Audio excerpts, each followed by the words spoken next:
messieurs, bonsoir. Vous avez choisi RTI 1. Vous faites bien. Voici les titres de ce 20h. Nous irons à Londres. Le Premier ministre Amadou Gon Coulibaly a pris part hier au deuxième forum économique sur le commerce et l'investissement.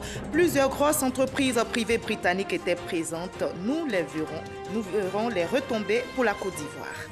Un dossier dans ce 20h, qu'est-ce qui guide les parents d'élèves dans le choix des librairies pour l'achat des fournitures scolaires de leurs enfants entre librairies parterres et celles des grandes surfaces? Quel choix opérer? Qu'est-ce qui motive au juste les parents d'élèves? Réponse tout à l'heure. L'Agence pour l'assurance du commerce en Afrique s'installe en Côte d'Ivoire. L'État ivoirien l'a intégré cette année. L'ACA est un créancier privilégié qui apporte son soutien aux investisseurs et au pays à travers la garantie qu'elle leur offre pour des prêts. Au Mali, une réunion extraordinaire des ministres de la Défense des 5 pays membres du G5 Sahel s'est tenue hier à Bamako. À l'ordre du jour, les opérations à mener dans le Sahel pour lutter contre le terrorisme et la recherche du financement de la force conjointe. Soyez les bienvenus sur RTI 1. Ajoutons au sommaire de ce 20h la page culture. Nous nous intéressons aujourd'hui à un ouvrage que vient de publier le ministère de l'économie et des finances. Il est intitulé « La Côte d'Ivoire en chiffres ». L'édition 2016 qui vient de paraître a été élaborée par la Direction générale de l'économie. Mais pourquoi la Côte d'Ivoire en chiffres? Quel est l'intérêt et quel est l'apport dans le développement économique? Si vous voulez, à quoi vont servir ces chiffres? Ce sont autant de questions que nous poserons dans quelques instants à notre invité de ce 20h, M. Keita Zakaria. Il est directeur des études stratégiques de développement et des projets à la Direction générale de l'économie. Bonsoir, M. Keita Zakaria. Bonsoir, Mme Marie-Laure. Alors, vous représentez la Direction générale de l'économie sur notre plateau et vous avez participé à l'élaboration de l'ouvrage La Côte d'Ivoire en chiffres. Oui. Effectivement, nous avons participé à l'élaboration de l'ouvrage La Côte d'Ivoire en chiffres édition 2016.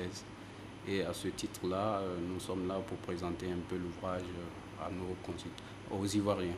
Et nous en saurons davantage sur la Côte d'Ivoire en chiffres dans la page culture. On va donc se retrouver seulement dans une trentaine de minutes. À tout à l'heure. Merci, madame. Tout d'abord, rendons-nous à Londres où le Premier ministre Amadou Gon Coulibaly a pris part hier au deuxième forum économique sur le commerce et l'investissement en Côte d'Ivoire. Plusieurs grosses entreprises privées britanniques étaient présentes, mais quelles sont les retombées pour la Côte d'Ivoire, notre pays? Le Premier ministre ivoirien a été interrogé par notre envoyé spécial Alexis Ouedraogo. Il fait le point de sa mission.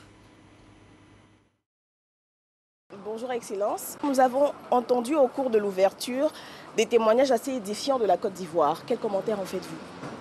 Écoutez, moi je suis très heureux de la confiance que les investisseurs sur la place de Londres ont dans notre pays. Je l'avais déjà noté lors de l'Eurobond quand nous sommes venus et le résultat de l'Eurobond est un témoignage éloquent de cela.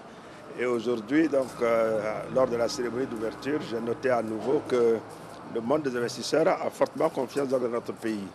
Ils ont confiance au leadership du président Ouattara, ils ont confiance à la paix et à la stabilité retrouvée et ils ont confiance aux fondamentaux économiques de la Côte d'Ivoire et j'en suis donc très heureux. Vous vous souviendrez que nous étions au London Stock Exchange et là-bas nous avons noté que dans les 6 pays africains qui sont candidats à l'émergence, à la frontière de l'émergence, notre pays est le seul pays d'Afrique francophone qui en fait partie. Et je trouve ça comme étant la reconnaissance par la communauté internationale des investisseurs de tout le travail qui est fait sous le leadership du président Alassane Ouattara. Et il faut que les Ivoiriens aient confiance. On ne peut pas avoir cette confiance exprimée de manière si forte à l'extérieur et avoir de doutes à l'intérieur.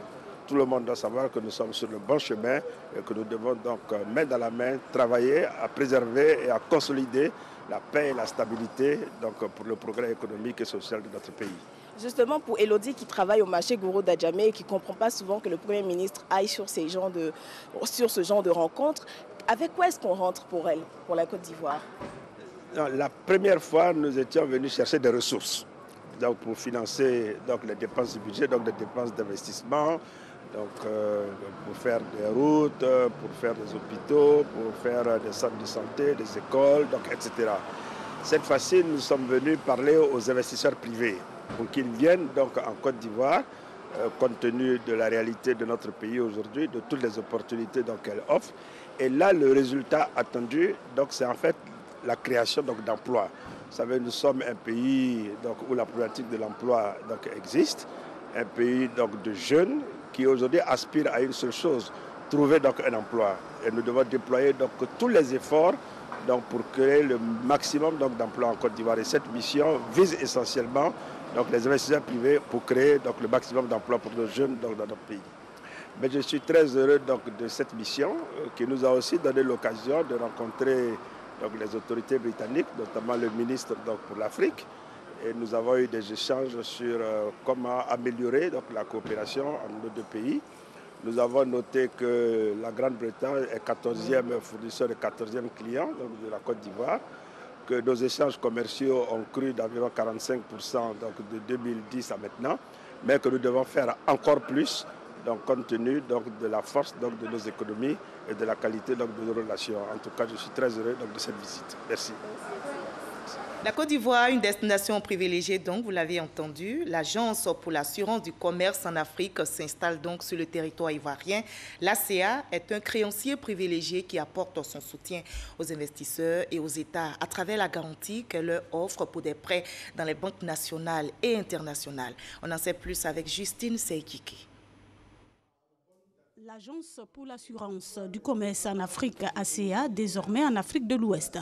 Cet outil de développement économique suscité par la Banque mondiale et certains pays d'Afrique a pour rôle de promouvoir le commerce en couvrant le risque de non-paiement et d'attirer des investissements dans ces 14 États membres dont la Côte d'Ivoire. La banque demande des garanties. Quelquefois, l'opérateur économique apporte la garantie requise par la banque, mais la banque juge cette garantie insuffisante. Et c'est ce rôle que nous jouons en apportant la garantie complémentaire requise par la banque. Membre de l'ACA depuis avril 2017, la Côte d'Ivoire a beaucoup à y gagner. C'est une structure crédible parce que déjà elle a été notée par une très grande agence de notation internationale qui est Standard & Poor's, alors notation A. Déjà à partir de janvier, n'est-ce pas, normalement, une représentation doit se faire en Côte d'Ivoire ici. L'installation de l'ACA ici est un levier indispensable pour la promotion des investissements et la promotion des exportations. C'est très important. Et surtout dans l'intégration régionale, qui est un secteur, qui est un élément clé dans notre politique nationale de développement. Déjà, 27 demandes de projets d'un montant de 2,1 milliards de dollars américains au niveau de la Côte d'Ivoire soumises à l'ACA sont en voie d'être financées avec une cotation indicative de 300 millions de dollars américains émise par l'agence. L'ACA est la deuxième institution africaine la mieux notée après la Banque africaine de développement BAD. Une crédibilité dont compte profiter la Côte d'Ivoire. Et c'est la rentrée des classes en Côte d'Ivoire. Elle est effective depuis le lundi 11 septembre. Pour l'achat des fournitures scolaires, les parents d'élèves se ruent vers les librairies normales. Plusieurs choix donc s'offrent à eux. Les librairies dans les grandes surfaces ou celles dites informelles, communément appelées librairies par terre. Mais qu'est-ce qui guide les parents dans le choix de ces librairies? Quelles sont leurs motivations? Éléments de réponse avec Davy Soyo et Herman Divi. Cette année encore, Bénédicte se dirige vers la librairie informelle, appelée communément librairie par terre.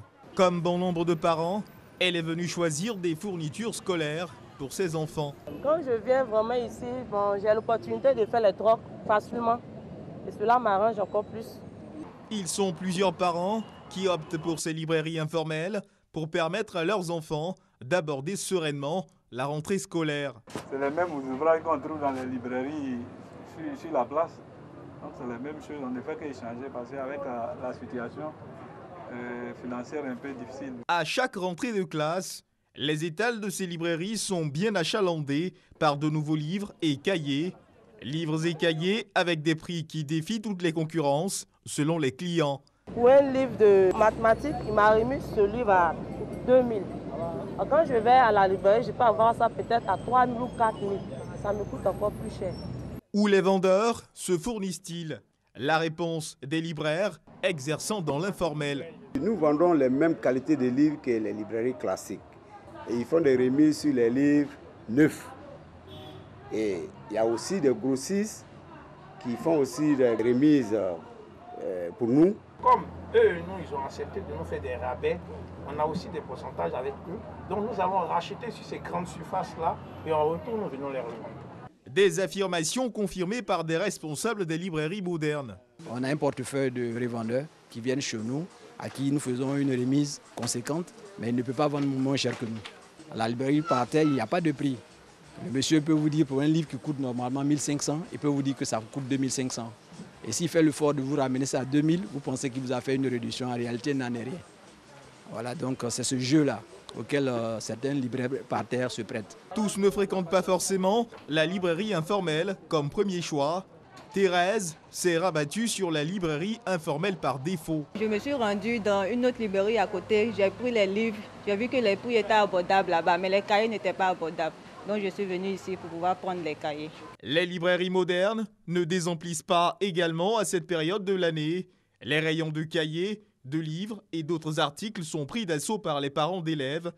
Ici, les prix des articles ne sont pas des sujets de discussion. Les prix sont homologués, c'est les livres neufs que nous vendons. Donc du coup, les prix sont fixés par l'État de Côte d'Ivoire. L'essentiel, c'est d'avoir des articles de bonne qualité. J'ai jamais acheté des livres dans une librairie par terre. Donc du coup, c'est par habitude, il n'y a pas de comparaison à faire en fait. Il y a la qualité, bon, il y a tout ce qu'on veut.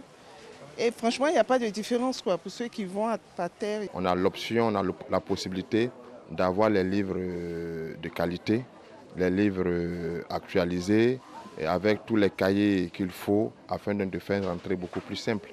Pour certains parents, ces librairies offrent plusieurs avantages et les prix sont accessibles à toutes les bourses. Et ici, c'est mieux, puisqu'il y a des gens pour vous orienter, tout. Donc je préfère. Et puis les livres aussi, il y a toutes les qualités, chers comme moins chers. Je pense qu'ici, il y a une gamme variée d'ouvrages, voilà, qui nous permettent bien de faire des choix pour la réussite des enfants. Librairie informelle, librairie moderne ont tous un même objectif, accompagner les parents d'élèves et élèves à la réussite de l'année académique. Chaque parent a donc son astuce pour faire face à l'obligation parentale. Et l'essentiel étant d'avoir l'ouvrage pour ses enfants. La lutte contre la migration irrégulière se renforce. Le Forum de la société civile de l'Afrique de l'Ouest, section Côte d'Ivoire, met en place un programme de réinsertion des ex-migrants. Ce projet d'appui lancé a permis de prendre en compte 30 ex-migrants à Daloa et à Niama. Astou Touré nous en dit plus. Draman et Souleymane sont deux ex-migrants, tous deux fils d'Anyama. Après avoir vécu une expérience difficile dans le désert et en Libye, ils ont décidé de rentrer au pays. J'ai perdu un de mes frères avec moi, qui était avec moi en allée. Et arrivé là-bas, le désert, le sable, arrivé là-bas, les gens nous ont dit, moi, à cause de lui-même, je suis retourné. Sinon, ce n'est pas réellement à cause des parents. Parce que les gens m'ont dit, les malades, s'ils meurent ici, c'est mon problème. Ce que je voyais vraiment, je ne pouvais pas supporter ça. Bon, il fallait que je me retourne pour venir. Sans aide et sans activité, Draman se trouve confronté au problème d'emploi. Et l'insertion est difficile au point où il est tenté de retourner. Je suis de retour, il y a plus de 8 mois déjà que je suis là. S'il n'y a pas de solution, cherchez à retourner. Souleymane, quant à lui, se dit heureux de retrouver sa famille et sa liberté. Bien que voulant rester et tout reprendre à zéro, comme Draman, ce père de 4 enfants se retrouve également seul et sans soutien. C'est pas facile, parce qu'il a un peu perdu tout. Mon magasin qui était à la ferraille, bon, il a perdu ça. Mon agent aussi a perdu ça. C'est pas facile d'aller expliquer à quelqu'un dont moi, il va me débrouiller, il va aller donner ça à mes parents, c'est pas facile. Le Forum de la société civile de l'Afrique de l'Ouest, section Côte d'Ivoire, Foscao entend tout mettre en œuvre pour l'insertion socio-professionnelle des jeunes migrants. De retour. Nous comptons les réinsérer non seulement à travers ce qu'ils faisaient avant, leur projet à eux-mêmes. Donc nous allons les sélectionner, les former. Parce que je pense que pour pouvoir insérer quelqu'un, il faut cette personne soit formée. Donc nous comptons les former. Après cette formation, nous allons faire des accompagnements. Parce que la plupart des personnes que nous connaissons sont dans le domaine informel, alors que le domaine informel a besoin plus d'accompagnement. C'est vrai que ça produit, mais l'accompagnement manque. Une initiative encouragée par l'Office international pour la migration. Nous sommes disposés à suivre pour l'évolution favorable de ce projet et vraiment recueillir les résultats pour mettre en place des actions au plan national. 30 migrants de la commune d'Anyama bénéficieront de ce programme de réinsertion. Ensuite suivra la commune de Daloa.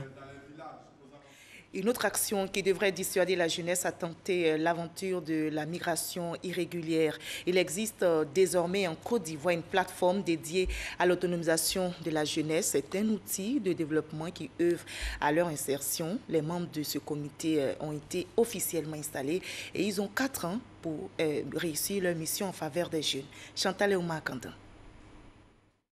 Ce sont 21 personnes qui ont reçu les attributs de membres de comité jeunesse, un comité outillé par le gouvernement pour coordonner, suivre et évaluer la politique nationale de la jeunesse, PNJ, qui est un cadre d'orientation de l'action gouvernementale en faveur des jeunes. La politique nationale de la jeunesse a été adoptée avec 5 stratégies de mise en œuvre. Il s'agit maintenant de mettre en place un cadre d'échange sur ces différents indicateurs-là, à partir des actions mises dans le PND, et voir comment on suit ces indicateurs-là pour, in fine, rendre compte et à la jeunesse de Côte d'Ivoire et au gouvernement de Côte d'Ivoire. La mise en place de ce comité est saluée par les acteurs du secteur jeune. Nous voulons une jeunesse responsable, une jeunesse qui se prend en charge. Le gouvernement fait sa part, les organisations font leur part, mais les jeunes doivent également prendre toute leur place dans ce processus-là. La politique nationale de la jeunesse nous intéresse au plus haut point. Nous avons parcouru cette politique, elle est pointue. Son application va forcément améliorer la situation des jeunes en Côte d'Ivoire. 70% de la population en Côte d'Ivoire a moins de 35 ans. Le gouvernement, conscient du poids de cette frange de la population que représente la jeunesse, se donne les moyens pour favoriser leur autonomisation. Les jeunes devraient être rassurés que la vision du chef de l'État est de donner à toute sa jeunesse les moyens d'être autonome, de se prendre en charge et de s'impliquer pleinement dans la construction du pays. C'est un véritable outil, un cadre de concertation et d'échange très pertinent qui nous permet d'avoir le recul de substance pour pouvoir mieux apprécier l'impact de toutes les initiatives faites pour accorder de l'importance à tous les enjeux des jeunes. Le comité jeunesse est composé entre autres des ministères techniques intervenant dans les questions liées aux jeunes, des ONG, de la société civile et des représentants d'organisations de jeunesse. Dans le domaine du transport, la Confédération des syndicats des conducteurs routiers de l'Afrique de l'Ouest vient d'organiser son 2e congrès ordinaire.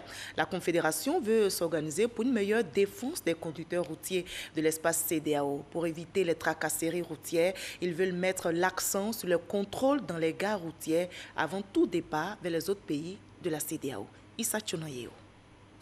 Un congrès pour parler de l'amélioration des conditions de vie et de travail des transporteurs de la sous-région. Les conducteurs routiers de l'espace CEDEAO, communauté économique des États de l'Afrique de l'Ouest, tout en relevant les nombreuses difficultés liées à leur profession, ont salué les efforts du gouvernement.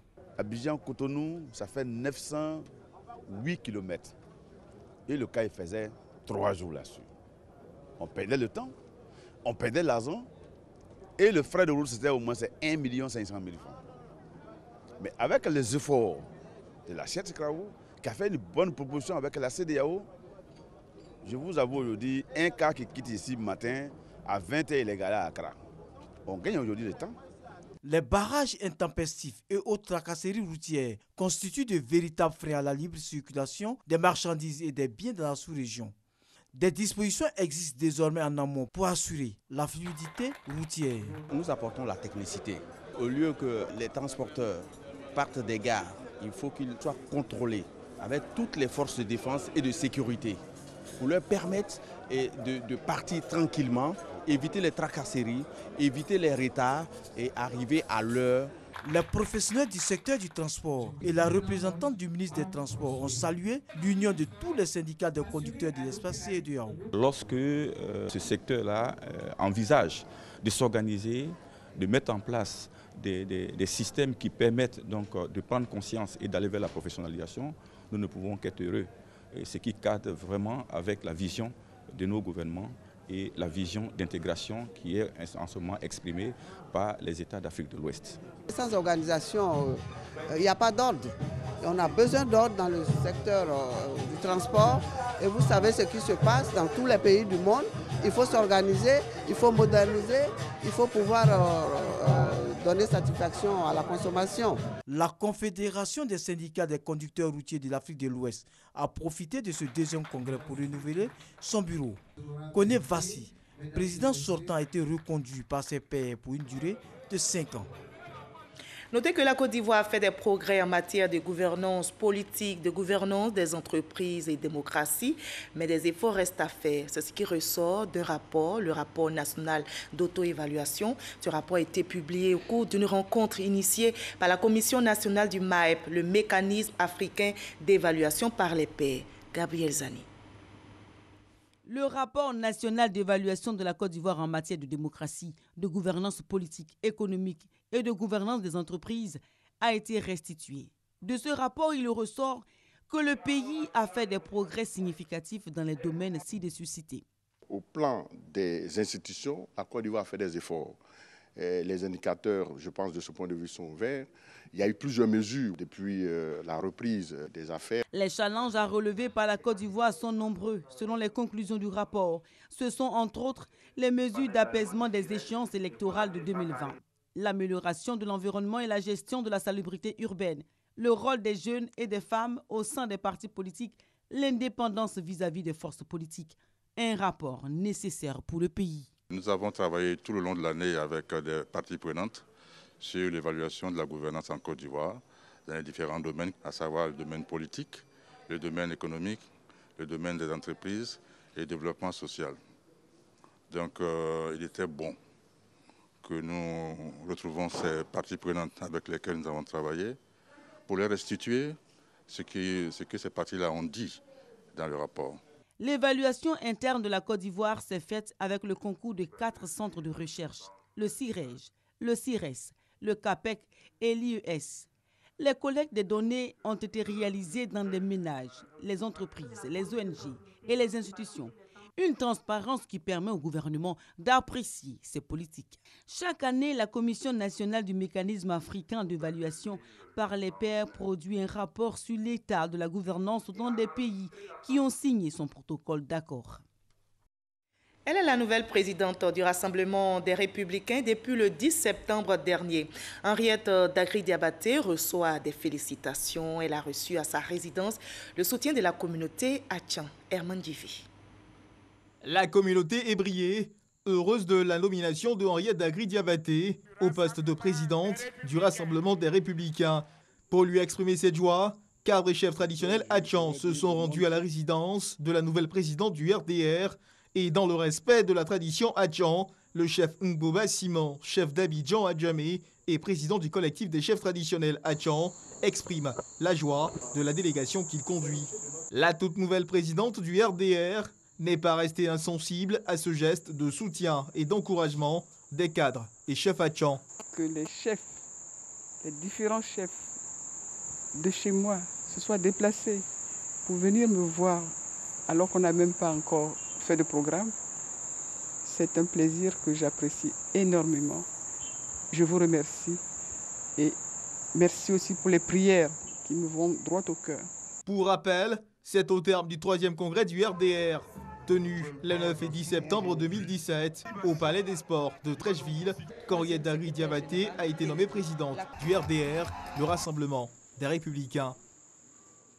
Et on ouvre la page culture de ce 20h avec le festival Agnentier qui démarre le 29 septembre prochain dans le sud Comoé. La région se prépare à vibrer au rythme de ce festival Agnentier, un festival culturel, gastronomique et touristique initié par le Conseil régional du sud Comoé. Mamadou Kwasi. Le sud Comoé, c'est l'agriculture, le tourisme et surtout la culture. Cette région située au sud-est de la Côte d'Ivoire compte à elle seule 8 royaumes. Ses potentialités économiques, culturelles et touristiques font de cette région le point d'attraction de nombreux visiteurs de la Côte d'Ivoire avec les différentes festivités. Désormais, en plus de festivals organisés dans cette région, il faut compter aussi avec le Sud Comoé Agnentier, un festival régional pour promouvoir les valeurs culturelles, gastronomique et touristique. Ce festival vient compléter le dispositif institutionnel existant. Autrement dit, il vient renforcer les initiatives déjà existantes, comme le Popo Carnaval, comme la Bissa qui a traversé nos frontières. Pour cette édition, donc édition dite de lancement, chaque aire culturelle présentera des groupes fondus en un ensemble homogène afin d'assurer une plus grande représentativité de ces spécificités locales et des particularismes locaux à mettre en relief. L'accent sera mis à titre principal sur les danses classiques originales et tradies modernes, et accessoirement sur les parures, la gastronomie et les messages tambourinés. La première édition de ce festival aura lieu du 29 septembre au 1er octobre prochain à Aboasso. Et le président conseiller régional du Sud-Komwe a indiqué également que les peuples des régions de l'Indénie du Ablin, du Gontougo et ceux du district d'Abidjan vont participer à ce festival avec à leur côté des délégations venues du royaume Ashanti, du Ghana voisin. Une initiative saluée par le secrétaire général de la préfecture de Bassam qui voit en cette activité une véritable vitrine pour renforcer la cohésion sociale entre les populations du Sud-Komwe. On s'intéresse à un autre festival, le FESCA, Festival des Arts et de la Culture Swamlin. C'est une plateforme de promotion des valeurs traditionnelles du peuple swamlin, d'Awati, de Tabo. Cette première édition a réuni les filles et fils de la région pour également parler développement. Le témoignage de Michel Mambo.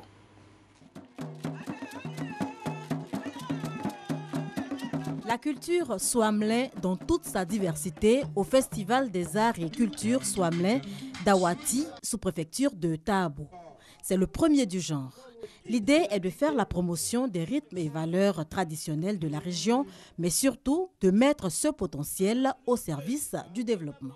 Pour cette édition, nous avons fait appel à 4 villages qui ont participé, que sont Awati, Ndanou, Kotiesou et Tabo. Ce que nous prévoyons, c'est dans les prochaines éditions, faire en sorte d'associer aussi tous les autres villages pour que tous les Swamlins se sentent vraiment représentés. Et nous allons diversifier encore nos activités pour faire en sorte que tout ce qui doit être connu du terroir swamlin soit mis au goût du jour. Le Bagla ou encore concours Aoulaba.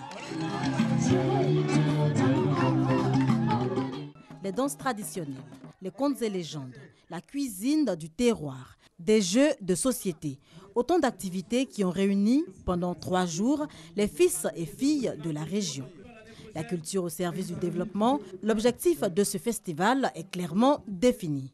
Pour la prochaine édition, les 8 villages que regroupe le peuple swamlin sont donc invités à prendre part à ce grand rendez-vous.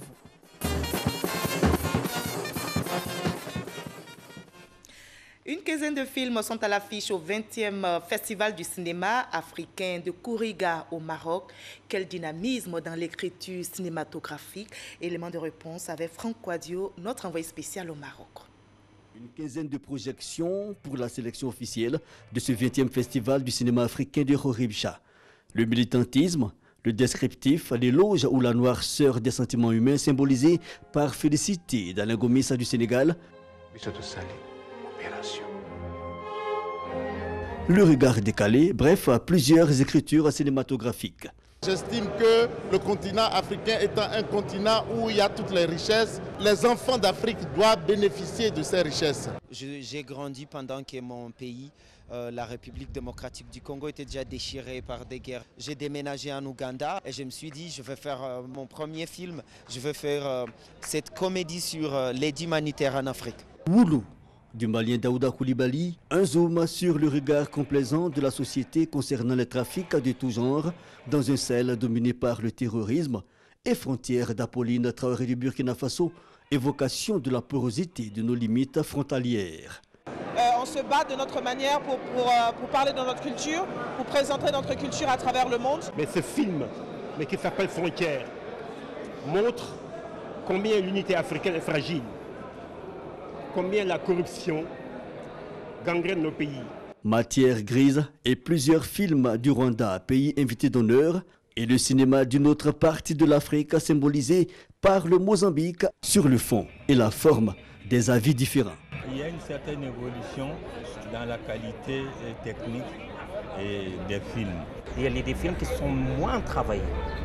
moins travaillé, c'est-à-dire qu'ils sont moins financés, qu'il y a des acteurs qui ont raté leur rôle, d'accord, qui n'ont pas joué leur rôle, et il y a d'autres films qui représentent une grande qualité de la mise en scène et au niveau du tournage. Film officiel, mais aussi une sélection panorama, une dizaine de films hors compétition meublent ces 9 jours du festival de Khouribga au Maroc. On en arrive à l'entretien avec notre invité de la page culture. Bienvenue sur notre plateau, M. Keita Zakaria. Merci, Mme Marie-Laure Ngouran. Je rappelle que vous êtes le directeur des études stratégiques de développement et des projets à la Direction générale de l'économie qui vient justement de publier La Côte d'Ivoire en chiffres. Alors dites-nous pourquoi un tel ouvrage maintenant, après environ 10 ans d'interruption? Il répond à quelle exigence? Merci beaucoup, Mme Marie-Laure Ngouran. Avant de répondre à la question, permettez-moi de remercier Monsieur le directeur général de la RTI pour avoir accordé ce temps d'antenne pour que nous puissions présenter la Côte d'Ivoire en chiffres. Ensuite, les remerciements vont à l'endroit du ministre de l'Économie et des Finances pour avoir tout mis en œuvre pour que, effectivement, la Côte d'Ivoire en chiffres, document des statistiques socio-économiques, puisse paraître. Et les remerciements vont enfin à l'endroit du directeur général de l'économie pour avoir su monter une équipe susceptible de réaliser l'ouvrage. Une équipe à laquelle vous appartenez. Alors donc, dites-nous à quelle exigence répond cet ouvrage? Il faut dire que l'ouvrage La Côte d'Ivoire en chiffres, édition 2016, répond à un souci de bonne gouvernance. Est-ce que vous voyez ici, dans cet ouvrage, comme on le dit, c'est un compilé des statistiques socio-économiques des réalisations de la Côte d'Ivoire sur la période 2012-2015. Et à ce niveau, l'ouvrage contient des informations qui se rapportent à l'ensemble des secteurs socio-économiques de l'économie ivoirienne. Alors donc, les objectifs, quels sont les objectifs? L'objectif aujourd'hui de la publication de l'ouvrage, c'est, dans une certaine mesure, c'est d'œuvrer pour la bonne gouvernance. Est-ce que vous voyez? Aujourd'hui, la publication de l'ouvrage permet d'assurer une certaine traçabilité des réalisations effectuées au niveau de l'économie ivoirienne. Donc, dans une certaine mesure... Et c'est une période bien donnée, parce que vous allez de 2012 à 2015. Oui, 2012-2015, en fait, la périodicité de l'ouvrage relativement à l'ancien arrêté qui avait été établi, c'était de 3 ans. Est-ce que vous voyez? Et lorsque le président de la République est arrivé à la suite des événements de la 2011, il a affiché sa volonté de faire de la Côte d'Ivoire une nation émergente à l'horizon 2020. Et la manifestation de cette volonté-là a été, si vous voulez, la planification du processus de développement économique et social. Et la mise en œuvre du premier PND sur la période 2012-2015 a eu des résultats. Des résultats contenus dans cet ouvrage-là. Est-ce que vous voyez? Des résultats probants qui permettent dans une certaine mesure de poser les fondements de l'émergence. Est-ce que vous voyez? Voilà. La Côte d'Ivoire, donc en chiffres, édition 2016, a été présentée au public cette semaine. Nous allons revoir la cérémonie avec notre reporter Jean-Jacques Kwame, revenu sur le plateau pour en discuter. Merci. Édité par la Direction générale de l'économie, La Côte d'Ivoire en chiffres est un ouvrage qui révèle le poids et l'évolution chiffrée de tous les secteurs d'activité de la Côte d'Ivoire sur la période 2010-2015. C'est un document d'aide à la décision, c'est un document qui donne suffisamment d'informations sur tous les secteurs de la vie dans notre pays. Donc avec un document de ce type-là, vous convenez avec nous que nous jouons à fond dans la transparence et je voudrais donc vous dire que pour nous, la transparence est un élément essentiel dans la gestion de notre pays. 45 départements ministériels et structurels spécialisés ont participé à l'élaboration de ce livre remis officiellement au ministre de l'Économie et des Finances et les représentants des institutions financières internationales.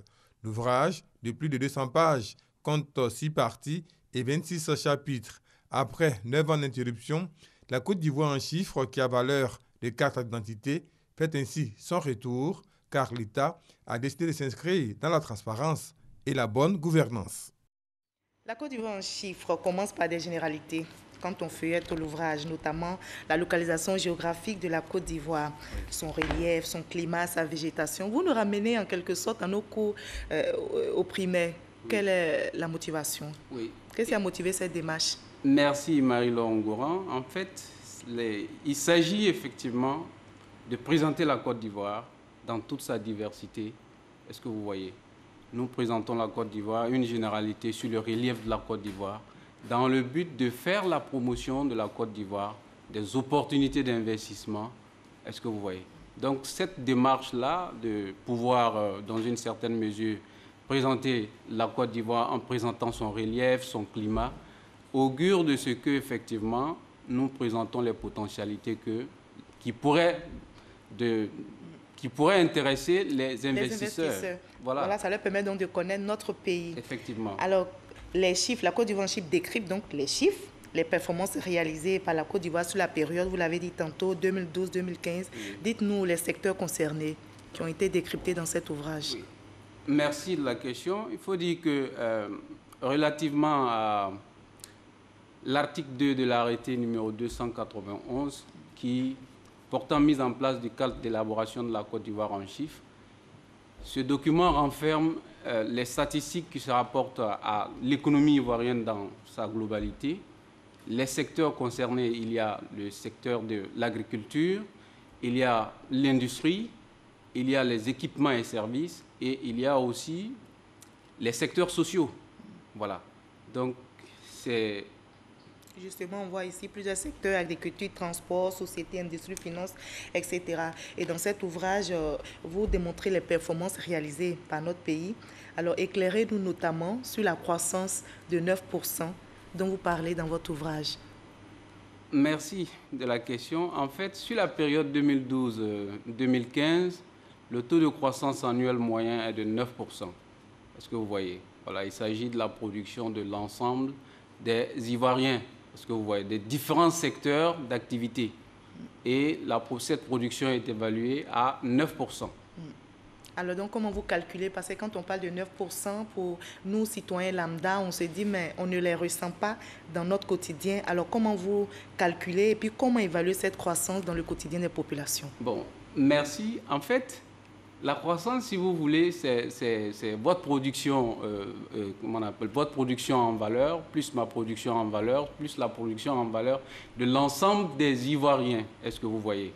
Donc, si on suppose, par exemple, que cette année, vous, moi, les différents secteurs d'activité, notre production fait 10 francs et que l'année prochaine, ça fait 15 francs, pour calculer le taux de croissance, est-ce que vous voyez sur la base de cette année, on fera 15 francs moins 10 francs divisé par 10. Ça, c'est bon pour vous les techniciens, mais nous qui ne sommes pas habitués au calcul, pratiquement, comment on comprend? Pratiquement, la croissance économique, si vous voulez, c'est la richesse. La richesse, votre production, la production, comment on appelle, c'est la richesse de la nation, est-ce que vous voyez?